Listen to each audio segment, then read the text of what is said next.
Good morning student.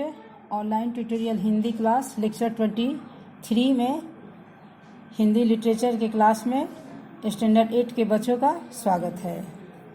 बच्चों, आज आप हिंदी लिटरेचर में आप अपनी पाठ्य पुस्तक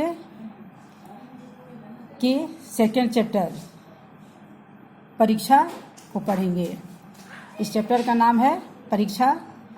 इसमें आपको बताया गया है कि जीवन के हर मोड़ पर हमें किसी न किसी परीक्षा से होकर गुजरना पड़ता है। बच्चे विद्यालय में परीक्षा देते हैं, युवा प्रतियोगी परीक्षा देते हैं और आम नागरिक भी दिन प्रतिदिन किसी न किसी परीक्षा से गुजरता है। जो व्यक्ति अपनी बुद्धि, बल आदि का प्रयोग करते हुए दया, परोपकार आदि मनोभावों से युक्त होकर सर्वोत्तम निर्णय लेता है, वह विजेता कहलाता है। इस पाठ में आपको प्रस्तुत कहानी के मुख्य पात्र सरदार सुजान सिंह नए दीवान पद के चुनाव के लिए एक ऐसे कर्तव्यपरायण व्यक्ति की खोज करते हैं जिसके हृदय में साहस, आत्मबल और उदारता हो, जो निर्धनों की सहायता करने में अग्रिम रहे। उपयुक्त पद के लिए अपने भाग्य को दूर दूर से आजमाने आए लोगों में से एक व्यक्ति सुजान सिंह सभी कसौटियों पर खड़ा उतरता है। अंततः प्रजा का सच्चा पालक बनने का गुण लिए वह सबका मन मोह लेता है। अब हम इस पाठ के माध्यम से, इस कहानी के माध्यम से जानेंगे कि वह युवक किस प्रकार अपनी परीक्षा में की कसौटी पर वह खड़ा उतरता है।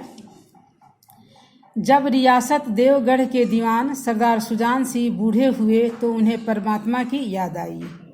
जाकर महाराज से विनय की, दीन बंधु दास ने श्रीमान की सेवा 40 वर्ष तक की।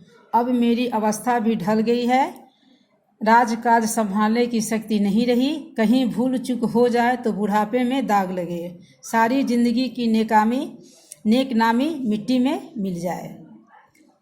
एक रियासत है जिसका नाम है आपको देवगढ़, उसके दीवान यानी मैनेजर थे सरदार सुजान सिंह। वह बूढ़े हो गए हैं, इसलिए वे राजा से जाकर महाराज से मिलते हैं और विनय करते हैं कि विनती करते हैं कि अब उनको इस पद से उनको सेवानिवृत्ति दी जाए और उनके जगह किसी दूसरे व्यक्ति को रखा जाए। राजा साहब अपने अनुभवशील नीति कुशल दीवान का बड़ा आदर करते थे। चूँकि सरदार सुजान सिंह बहुत अनुभवशील और कुशल दीवान थे, राजा भी उनकी इस गुणों के कारण उनका आदर करते थे। उन्होंने बहुत समझाया, लेकिन जब दीवान साहब ने न माना तो हार कर उनकी प्रार्थना स्वीकार कर ली, पर शर्त यह रख दी कि रियासत के लिए नया दीवान आप ही को खोजना पड़ेगा। सरदार सुजान सिंह के अपील को, प्रार्थना को राजा ने स्वीकार किया, लेकिन राजा जानते थे कि दीवान सरदार सुजान सिंह बहुत ही अनुभवशील और नीति कुशल हैं, इसलिए उन्होंने इस पद के लिए कुशल दीवान को चुनने का कार्य भी उन्होंने उन्हीं को सौंप दिया। उन्होंने कहा कि ठीक है, आप इससे सेवानिवृत्त होना चाहते हैं, लेकिन आप इसके लिए स्वयं आप ही को ही नया दीवान खोजना होगा।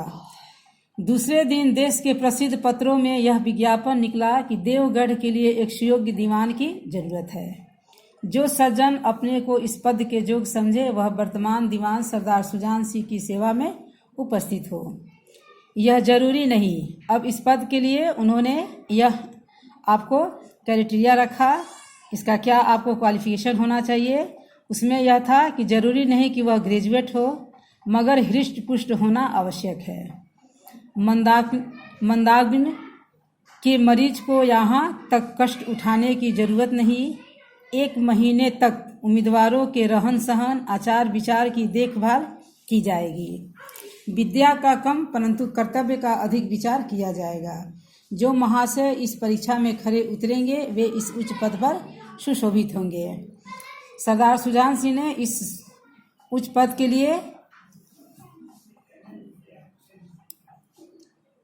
ये शर्त रखी कि इसके लिए जरूरी नहीं है कि वह व्यक्ति ज़्यादा पढ़ा लिखा हो, ग्रेजुएट हो। उसके लिए उसे 1 महीने तक उम्मीदवारों के जांच परख के लिए उसके लिए रखा जाएगा, उसकी देखभाल की जाएगी और उस पर विचार किया जाएगा कि जो इस परीक्षा में खरा उतरेगा वह इस पद को सुशोभित करेगा।